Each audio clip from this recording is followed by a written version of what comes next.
Hi, friends! We are here back in Florida. We're back at my parents' house, kind of recuperating after our after our Canada trip, and we're getting ready for the next few steps in van life for us, which includes getting a Sprinter van. So stay tuned for that. Make sure you like, comment, and subscribe. Hit that notification bell so you don't miss when we update you on our Sprinter van journey. You can always support us through our Patreon or our online shop, Sticky Ickies. We have a ton of cute designs handmade by me, so if you want to support us and rep any really cute stuff, head on over there. So in this video, we really want to talk about the things that we learned in the first month of van life. Starting off with, if you're going to a new climate like we went all the way from Florida to Canada, lower your expectations for how well you're going to do. Florida doesn't really get that cold, so coming to Canada from a not very cold climate, it was a stark contrast for us. Definitely. And I'm originally from Colorado, so I do have that kind of tolerance to cold, especially dry cold like it is in Canada where we were. But poor guy over here, he needed layers and layers. It was definitely harder for me to acclimate to the Canadian weather than it was for her. And I attribute that to being from Florida. And even when I lived out of state, it was only in Tennessee, so it doesn't get as cold as Colorado, let alone Canada. Yeah. But we both experienced snow like we've never experienced. More than I've ever seen in my whole life. Yeah. And I went to college in northern Colorado where it does pile up, but this was to a degree that I have never seen before. It was insane. Yeah. So even when I lived in Knoxville, Tennessee, the snow there was never that like dense or stayed for that long. It was like maybe a few weeks of snow max per year. It was very, very different than what we witnessed in Ontario. Next, if you're picky about the restroom, about the toilet, this might not be the life for you. So even though we did have a small potty in our van, it was more for emergencies or for overnight when places were closed or we didn't want to be walking into Tim Hortons at 3 a.m.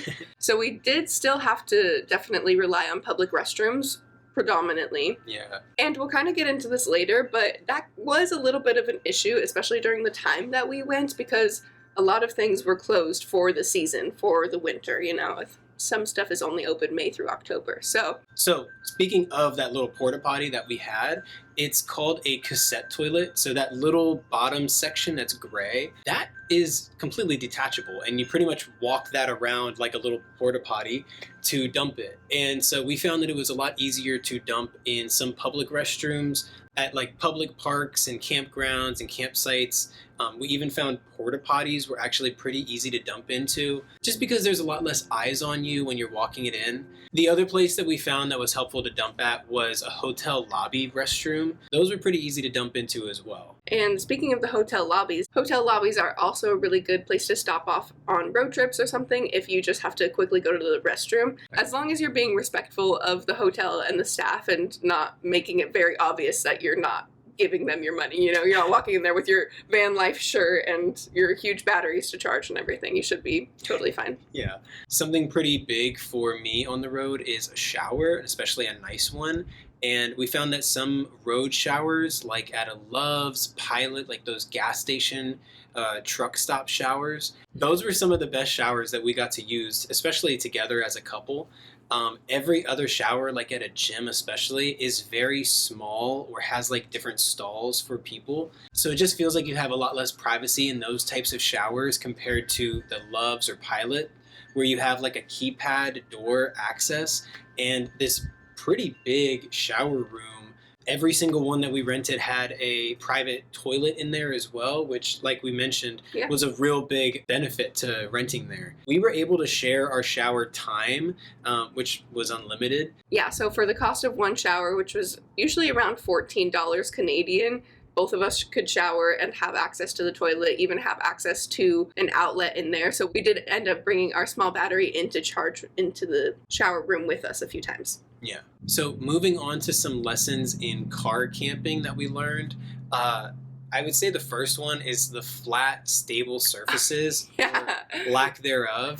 Especially in our build, we went for kind of a no-build camper van setup. We used a lot of those clear tote boxes for the main part of our storage, without thinking of the lids that some of those had, and just the fact that we wouldn't be perfectly level in every parking spot that we were in. Yeah. We would have to cook on the back of one of our seats because that was one of the only flat surfaces that we had in the car. Yeah. So yeah, we really wish we'd have had something that was a little bit more stable, almost like a table. Yeah, we would definitely recommend at least bringing maybe one of those pop-up lap desks, because then that's kind of more adjustable as you're going along. The next thing that I would recommend is really think through what is important to you in your daily life and what is maybe important to your partner if you're going along with a partner too. Some things just, you have different preferences, like maybe one of you likes to make the bed every single morning or just have it away, and the other one might really like that accessibility and comfort of just having a fixed bed all the time and being able to lay it down. Really talk through and think through those things that are important to you. Along the same lines, but in a different vein, I would say simplify your routines, or think about the things that you do very often, like cooking. The storage location for that should be very streamlined for what you have to do with it. You know, if the very first thing that you need is a cutting board and it's at the base of your tote, it's going to be really annoying to have to dig everything out just to get that first thing. So just kind of think through that kind of stuff. Just be really intentional about those everyday things that you're going to be doing very often, because you want to limit the amount of shuffling around and the amount of time that you're kind of wasting in between doing that. Yeah, and think through your routine and kind of figure out what totes you should get for each of those tasks or activities. Like, we found we were putting cutlery and spices and ingredients and stuff all together, and then we put all of the cutlery and the cooking equipment and everything all together because that made more sense for us. So that might influence your purchasing decisions if you haven't bought your totes or your storage even yet. So one of the bigger things that we learned actually was to research the seasonal closures of the area that we were trying to stay in. Coming from Florida, we were just really used to everything being open like year round because of the weather here. State parks, national parks, all that kind of stuff is usually still open. A lot of the outdoor recreation type things are year round here, so you don't have to really worry about them being closed. Even if we wanted to go to some of the provincial parks, a lot of them were closed, so we went to one of maybe like a handful that were actually open during the season. Moving on to some societal lessons that we learned, one of the big ones for us was our ability to kind of shed the resentment that we had towards other people. If you're our age, you probably know what we're talking about, but you walk around with like your guard up a little bit, especially around some older people, because you just don't know what way they lean. And if you can't tell already, we're talking politically, because they're pretty hostile towards people our age. It was really, really refreshing to be in a completely different society where we were able to shed that kind of guard that we had up and found a lot of really, really kind people on the other side. Especially in Florida where we live, there's a lot of older people around. So it kind of just makes you walk around on eggshells and not feel very comfortable, because they don't make you feel very comfortable down here. Yeah. Canadians were very open, very friendly, and very comforting. Everyone we talked to was just really open and friendly and just wanted to know why we were there. And when we told them why we were there, they're like, oh, gotcha. Got it. Being on the road also helped and hurt my anxiety in some ways. I think that it hurt in some ways because I wasn't really in the moment every single day, because I was worried about like our basic survival needs. Like if we would have enough water, or if we would wake up with an upset belly and have to run in and find a restroom, or you know, just those basic things that you don't really think about, you know, living in a normal house. In other ways, it helped because I was worried about like those survival things. I wasn't worried about whatever's going on in the world. I was worried about what's going on in our world, you know, and keeping us fed and safe. And through the practice of doing those things, keeping us fed and safe, I gained a lot of confidence in myself as well. And it made me feel like I really can take care of myself, even in those basic ways, in like really extreme conditions. So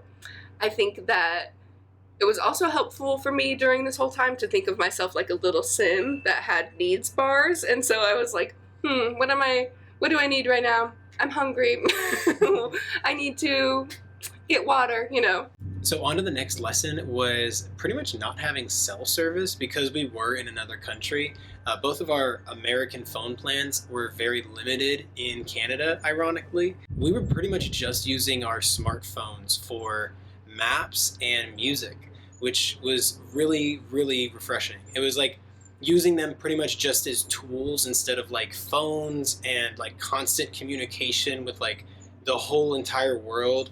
So it was really easy for us to kind of do this whole social media blackout, not pay attention to the news, especially the US news at that time of the year. We kind of felt like we were turning back the clock a little bit because not being on social media and just the general vibe in Canada, as well as like some stores like Walmart still have that nostalgic feeling. So when we walked in, we were like, oh my gosh, we're back in our childhoods, you know? Yeah.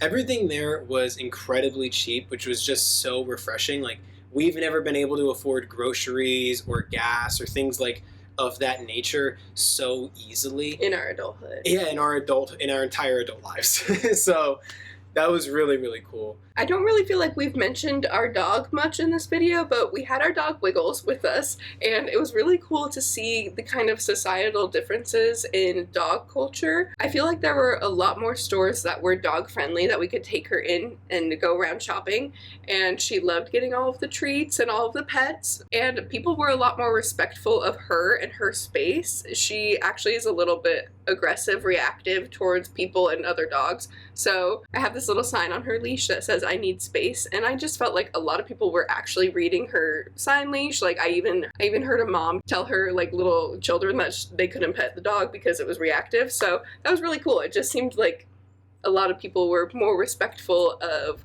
her and of us, honestly. So all of that being said, that is kind of everything that we learned in our first month of van life. But if you want to see more of the day-to-day of our living arrangements in the van, we posted we posted some vlogs of our Canadian van life all on our channel, so be sure to go check those out. And like we mentioned, we are planning on doing more van life adventures in the near future, so subscribe to see what we get up to next. Well, that's it for this time. See you next week. Bye, friends.